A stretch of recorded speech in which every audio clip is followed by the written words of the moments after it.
So let's see how this goes. Hello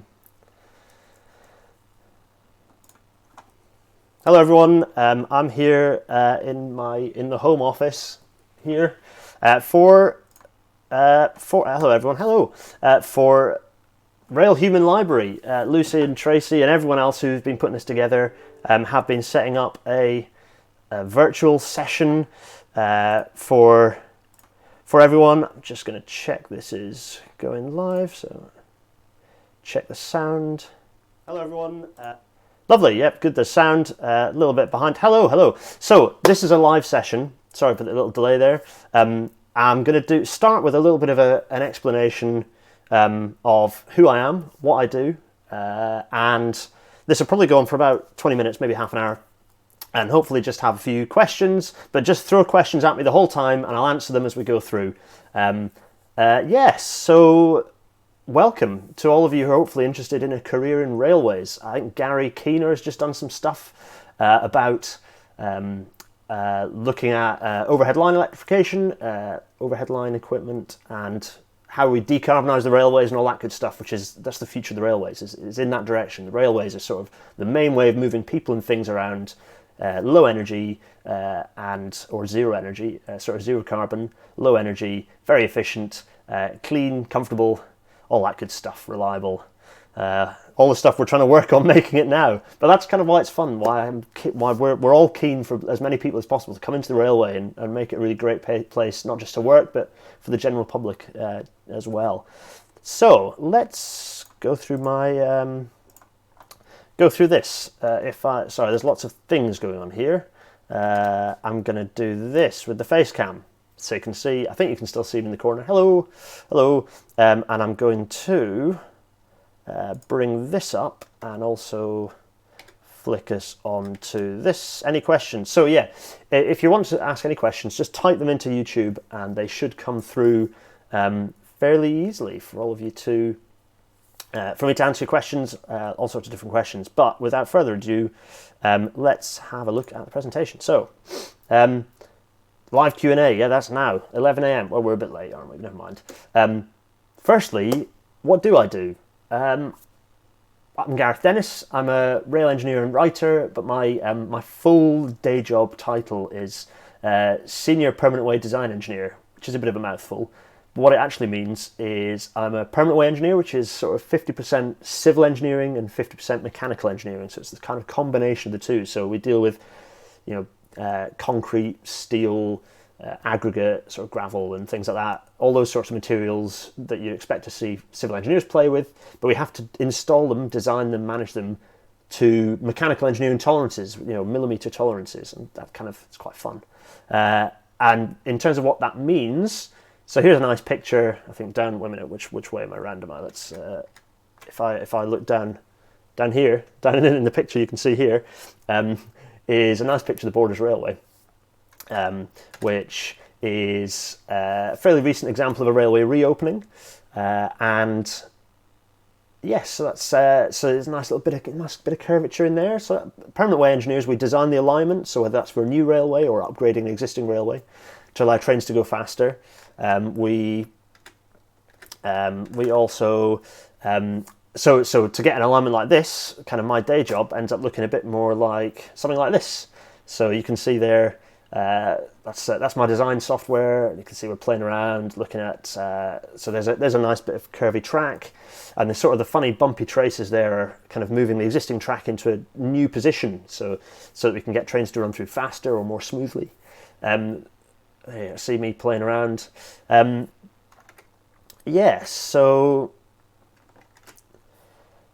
let's see. I'm just going to check Twitter just in case anyone's asking questions there. So let's have a look. No questions. Nice. People are sort of watching, interested. Keep asking. Do ask your questions. I'll try and address as much as I can in the time we've got. So yeah, this is me playing around with my design software, but also every now and then again I do this sort of thing as well. So that's design in the office. That's most of what I do. But also I get out of the office too and do surveys, which involves looking at the ground, looking at track, in the middle of the night in my full oranges. There's a nice red signal proving that I'm safe. Checking the condition of the track, there's a nice adjustment switch, and making sure that either the track is doing what it's supposed to be doing, or the stuff that I can use. Railways are all about, particularly railway engineering, actually, is a lot about reusing existing materials as much as we can. We want to get as much life out of those materials as possible. That's all part of improving the carbon, kind of whole life carbon costs of the railway, to make it as environmentally friendly a way to move people around as possible. In this case, it's super environmentally friendly because it's got loads of great grass growing through the ballast. It's not good. What else have we got? So if we, so here's a nice picture. One of my favourite pictures. We've got the South East Main Line, I think, or the Kent Main Line. An old main line on the right hand side of the picture there, and on the left hand side you've got High Speed 1, which is the kind of the first long new main line built this century in the UK. And you can see a nice high-speed train there going along. And it's kind of, this picture is good because it shows you the difference between sort of slow, kind of the existing tracks and the new tracks. And they don't look that different, but also you can see some of the things that are new about them. So rather than tracks there, you've got third rail electrification, which is a rail that's pinned onto the track that powers trains. In the new rails, we have overhead line electrification. You can see that the tracks are a bit further apart so that they can go past each other more speedily without creating kind of unpleasant buffering and kind of buffeting and aerodynamic effects. But broadly, you can see that actually the railway doesn't look that different. Over 200 years, it looks pretty similar. And that's because it's really good at moving people and things around. That's why I'm really passionate about it. So we've got a question from Edwin Barnes, who says, who's asking a question about High Speed 2. It's a very controversial project, High Speed 2. I'll maybe answer the question offline. But lots of people are, this is a new railway, it's exciting for the next generation. A lot of you will work on High Speed 2. Lots of people are kind of unsure about its purpose. That's partly because it's not been communicated hugely well. We're also a bit of a funny country in that we just don't like infrastructure investment generally. Government tends to have boom and bust. But this is really important why we get young, new, energetic people into the industry to sort of get that momentum in these new projects and make them the very best that they can be. So by showing that the rail industry is hugely environmentally engaged, it's really important. We have to be really environmentally engaged, not just about climate change, so that's reducing carbon emissions, but also about habitats and about how we manage vegetation and how we manage impacts of new bits of railway, whether they're High Speed 2 or reopening railway lines. These things are both have environmental challenges. Thomas is asking about double-decker trains. You're asking lots of technical questions. Happy to answer those. It'd be good if it'd be nice if hopefully we get some people who are interested in a future career in the industry. So we've got a question from Thomas Sue asking why we don't have double-decker trains in the UK. They're not very good, that's why. Firstly, they wouldn't fit, so it'd be very expensive and disruptive, and you'd have to rebuild all of our platforms to get them to fit. And secondly, actually, that's a very good point. I have another slide which we can interestingly kind of reference here. We'll segue into that in a second. But secondly, they're not very good because it takes longer to get people on and off the trains, and so in our railway that's very busy in terms of the number of trains we put through, actually it's better to have longer trains than it is to have taller ones. Because longer ones, you can spread people out on the platform, you can have entrances from different sides, get them all on, get them all off. And double-decker trains aren't necessarily very good for disabled access either, or people with buggies, wheelchairs, luggage, all those sorts of things. Right, next slide. One of the things I really enjoy doing isn't necessarily the glamorous high-speed stuff, the fast trains, passenger trains. Actually, one of my favourite things I like to do is freight projects. So here's a nice container train, kind of a train at the front. Annoyingly, it's a diesel train under some electric wires, but let's move on from that. You can see there's a container train. So these are big square boxes full of stuff. The trouble is, big square boxes don't necessarily like to fit underneath nice round arch bridges. Quite literally, we're trying to fit a square peg into a round hole. And So one of the things I do quite a lot of is, or certainly until recently, was doing a lot of freight gauge enhancement projects. So that's really where we're either kind of lowering the track under a bridge, or perhaps we're sort of maybe changing the construction type from kind of an arch bridge, maybe an arch bridge up to like a kind of a more square-shaped bridge so you can fit those containers through. And these are all part of getting as many HGVs off our roads as possible. HGV, one train can carry 70 or 80 lorries worth of goods, and much more efficiently because of that contact patch being steel on steel, and it's very small. The energy efficiency, the fuel consumption per ton, if you like, of rail freight is immensely superior to roads. And also, they don't smash the tarmac to bits as well with the heavy axle loads of modern HGVs. So for me, one of the really exciting things I like to do is work on these freight projects. I think they're really cool. Let's have a look. Any other questions? So James Folks asks, I'm interested in a career in rail, but no idea how to get into it. I'm an embedded software engineer, and rail seems to need quite specialised knowledge experience unless you're starting from scratch. So, very good question, James.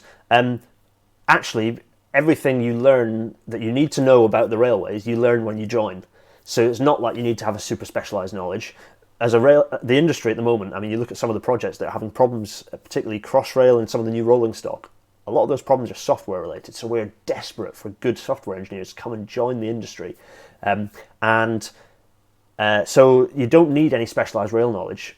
All you need is to be passionate and to be interested in changing things for the better, interested in learning. You'll learn really quickly. If you're a software engineer, the chances are your brain is wired in a way that you learn really, really quickly. So all that rail stuff, you'll learn what you need to know when you need to know it. So that's definitely not something to worry about. It's a really good question on a wider basis. The railway can seem a bit jargon heavy, but actually all of engineering is a bit like that. Strip that away, and actually the fundamentals are the things that you learn either at university or at college. The extra stuff, depending on the different discipline or the different sort of sector that you end up in, that gets added later. All that stuff is stuff you learn later on in the day job. And there's no great rush for you to learn that stuff. You'll learn it at the pace you learn it as each project comes about, and you find a need to learn new things, how we tell people where you are on the railway, so learning the nomenclature for that, all the different names for the different stuff, all that stuff you learn. And also, you don't need to learn it, because there's a good book which tells you everything you need to know. It's really good. This is Ellis's British Rail Encyclopedia. It's really quite a useful reference tool. I'd recommend it heartily. So for all the nomenclature, get hold of that. It's a cinch. I still refer to it all the time, particularly for things like signalling. Right. Edwin Barnes asks, he veered off from his engineering plans and ended up doing PP at uni. Oh, commiserations. Working in video at the moment, but like the rail industry, what potential is there for someone like me? Everyone has potential to join the rail industry. The rail industry is a phenomenally diverse industry. It employs the best part of 600,000 people in this country. It's just massive in the wider supply chain. It's huge. You name it, someone is doing it. In terms of rail engineering, if you're interested in going into rail engineering, not only do you have the potential for, everyone has really good cross-applicable skills, transferable skills.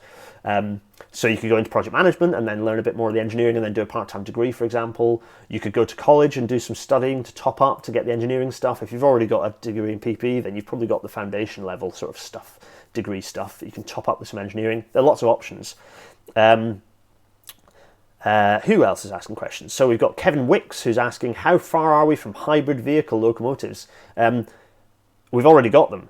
We already have vehicles that are diesel and electric all at the same time. So they've got a pantograph, that's the funny little sticky up coat hanger thing that is above the train to pick up the electricity, but also have diesel engines hung underneath. We call them, in the rail industry for some reason, we've decided to call them bi-modes, and they're running now.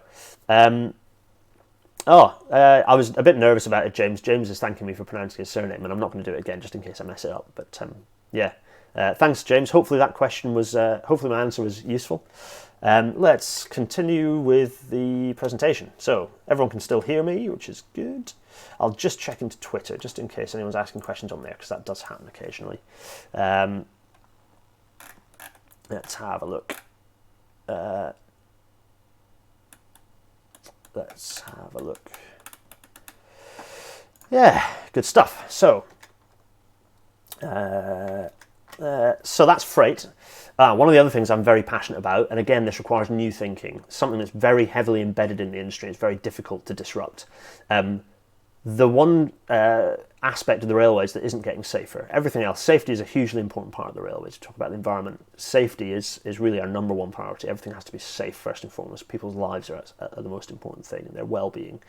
And one of the areas where in fact, the main area where we're really bad at this is at platforms, people getting on and off trains. In fact, we're rubbish at it. A kind of a system that we call the platform train interface. So that's the interface between the kind of the train that comes through, and then the kind of the fixed platform, whatever shape it happens to be, the platform. So the step has to come through, and ideally we want that step to be down at the same level as the platform and as close to the platform as possible.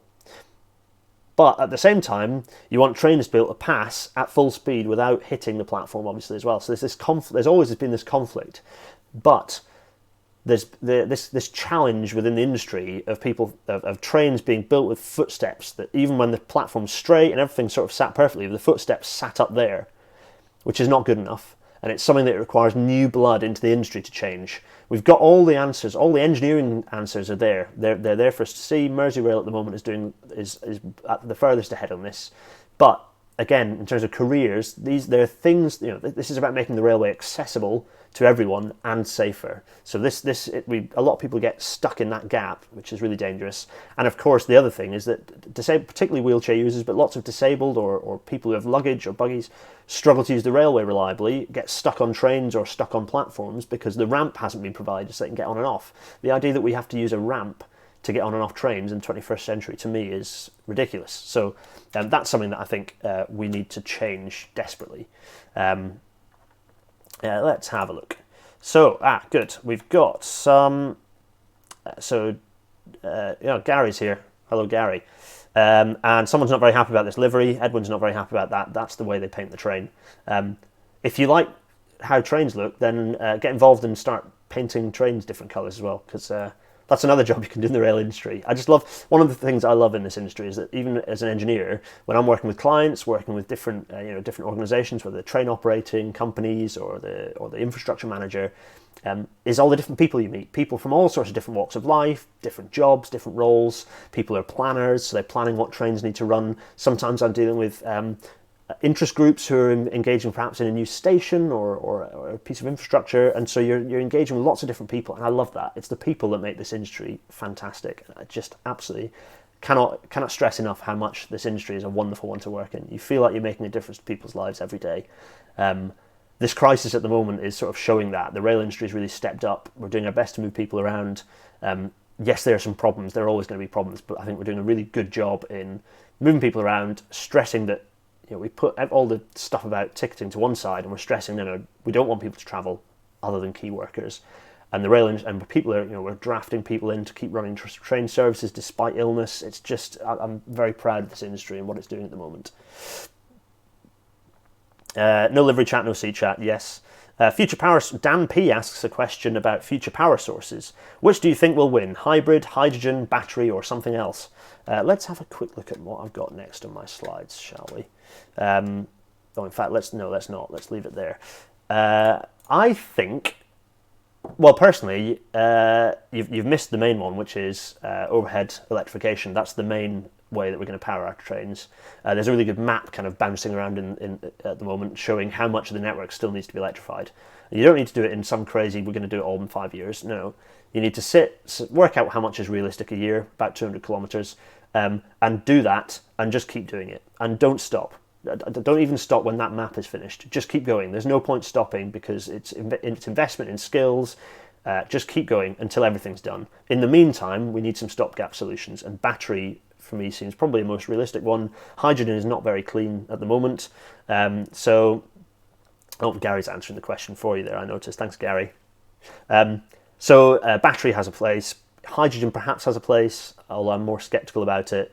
And bimode probably still has a role as well. The thing to remember is even a fully diesel train is still substantially better for the environment than the number of people who would otherwise be driving or the number of lorries that would otherwise be on the road. So actually, the railway needs to, yes, we need to show that we're decarbonising, but we need to make sure that we're making the point that actually it's far more important that you get people onto the railways, no matter how they're powered. Let's have a look down. Are there major centres for rail employment, or is it fairly spread out over the country? That's an incredibly good question from James again there. There are little kind of hubs. So I'm in one in York here, for example. There are hubs in places like Swindon. London, obviously, is just always, there's a huge amount in London, but actually, Crewe has a bit of a hub. Glasgow again. So there are these sort of centres. They're the old British Rail sort of clusters, really, of where there are these kind of core. Derby has quite a bit of stuff. Quite these clusters of where you have like consultancy work in terms of contracting work. So that's if you're actually generally more out on site. You have it's much more spread around the country. Obviously, projects generally happen all over the place. In an ideal world, they'd be spread around evenly across the whole country. So whilst there are major focuses in London, you're going to see more happening in Birmingham and Manchester in terms of physical work over the next 10 years. But actually, it's quite spread out, and the clusters are reasonably well spread out as well. Milton Keynes is Network Rail's headquarters, so there's a lot goes on at Milton Keynes as well. But I'm here in sunny York, stay indoors, and this is one of the hubs, and it's nice because York's quite nice. Let's have a look at the different questions. Showing how far. Yep.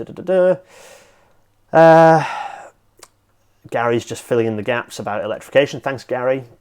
Right, let's keep on with the slides. So we're talking about different things I get up to. So I've talked about platform train interface, and that's something that I'm very passionate about. Another thing is, can you all see me, by the way? Am I still in the corner? Oh yes, I am. Hello. I can do this. Watch this, and tell me if this works. And go full screen. Hello, everyone. Hello. This is the railway office. It's a bit of a mess. I've got a jumper stuck behind me and various things. There's some. I'm not getting used to this. There's some Easter eggs kind of up behind here, particularly this one. I'm very proud of this. Anyway, right, so I can go back to this again. There we are, lovely. Let's have a look. Keep sending anything. Yeah, exactly. Gary's right. In terms of the physical work, generally you have to go where the work is. But from a design perspective, I do a lot of work in London. I do lots of work up in the northeast at the moment, various places. Done quite a bit over in the northwest, but all based in York. So consultancy, you can be a bit more flexible. So this is a picture of. I think this is a viaduct south of Manchester, which is having real problems, and you'd think, well, that looks like a civil engineering job, right? It's the big bits of concrete, and it's a bridge job. Track engineers, we have to get involved for all sorts of different projects, particularly when the civil engineers are doing stuff to bridges, and so this is another thing that keeps me quite busy. In this case, it's a huge job, and you have to, first of all, you have to work out what track materials are there, so which ones you can keep, where the track is. If it's in the right place, then you do a design alignment that pretty much puts it back. Or you go, actually, do we need to move things around a bit to account for the new structure, to make sure trains can pass safely? Do you need to change the alignment perhaps to increase the speed as well? There are opportunities to do things when we're renewing, when we're doing sort of bridge work like this. So you get to deal with lots of other disciplines, and that's kind of what's fun. So we've got Gary Keener online. He's one of the preeminent OLE sort of people who he's the person to ask if you have lots of questions about wiring and how to make trains move in the most efficient way possible. And I get to speak to OLE engineers quite a lot. We have to the two systems are really they're kind of interlinked. So you've got the track underneath, and obviously the wires above. Those have to be totally interrelated. You can't just have the two of them doing completely different things. They have to know exactly. Each one has to be perfectly related to the other one. So we have lots of discussions with the other disciplines. Signallers, of course, they're the people who stop trains bumping into each other, with their lights on sticks or whatever it is. In terms of how fast trains can go, braking performance, how steep the track the track alignment can be, all these things are really important, and we have to speak to signallers to understand that stuff. Drainage, earthworks, dealing with lots of different engineering disciplines is, as I say, it's one of the things that I really enjoy. Lots of different people, different skills, different interests. Let's go on the next slide. Here's a picture of, this is one of the first projects I worked on. Actually, these two, I'm going to show you two projects that's some of the first I worked on. This is one of my first really complicated jobs that I got involved in, and it's a big junction, so this is where tracks kind of intersect on the same level. You can see lots of switches and crossings, kind of the complicated metalwork that allows trains to move around between tracks. This is Shenfield Junction at the northeast end of Crossrail. So it's the first big project I'd worked on. It was Crossrail. I did lots of work on platforms further south, but I helped the lead designer. I wasn't the lead designer on this. I helped the lead designer with this job at Shenfield. Really interesting. Learned a lot on this project. And you can see lots of new overhead electrification. This job was all about splitting fast trains and stopping trains and making sure all the trains aren't getting in each other's way so that they can just keep going without bumping into each other, or rather, without causing them to stop and leave big gaps in the timetable. So it's a really interesting project. Another project I worked on, and this is kind of the last slide I've got, another project I worked on was hitch and flyover. This is the first time I opened those design tools I showed you earlier. Hitch and flyover was a job where we had to get, rather than one of those flat junctions, a bit like this one, we wanted to have a flyover, so a bit like a motorway junction, although actually the railways got there first, and motorway junctions were modelled on. Anyway, I digress. This flyover was to allow more trains to run on the East Coast Main Line and to get freight and passenger services, electric passenger services, up over the East Coast Main Line and whizzing off towards Cambridge. It's a really interesting project. You had the challenge of not having you had to get up over the electrification on the East Coast Main Line. At the same time, you couldn't have the tracks so steep that the freight trains couldn't stop, or more importantly, could stop if they were coming the other way. That was a particularly interesting challenge vertically. And there are some other challenges to do with how well it was installed, but we won't talk about those. No, it was a really interesting project to work on. It was the first time I opened the design tools, as it were. Let's whiz back to this picture here. There we go. That's a video. Yeah, so I'm going to shove this picture up because it's nice, and look at any questions we've got. Gary's filling up the chat. Yep, it's always track's fault when Oli goes wrong. Gary's excited about seeing Shenfield. You might well have been. Were you CM on that one? I didn't even notice, Gary. Anyway, any more questions at all? Oh, we're quite far behind, I think. Let's see. That's all seems to be working. I need to change the resolution of this at some point. Any other questions on Twitter? I know lots of people shouting at me about other things. No, I think that's pretty much me. And how long have I been talking for? I've been yammering on now for it's 28 minutes. That's plenty enough, I think. I'm going to be back again at 5 p.m. If you have any questions, career questions particularly, line them up, and I will answer them as best I can. You can find me on Twitter. This video will be saved, and you can watch it again later. But for now, thanks for watching, and I will see you, or some of you, or maybe none of you. Bring sixth formers and other people. I've got one last question, and then we'll end. How long do you design things to last for? That's a good question. Between 40 and 120 years, depending on what it is. Usually big structures like bridges and things will put 120-year design life on them. For track alignments, maybe it's a little bit less, because the track materials are generally, sleepers and things, are designed for about 40 years. So it depends on things like that. You intend them to be renewed, kind of maintained more frequently, because they're smaller and easier to pick up and move around. That was from Dan P. Thanks, Dan P. Good question to end on. Thanks to everyone who's joined, and I'll see some of you at 5 p.m. Cheerio!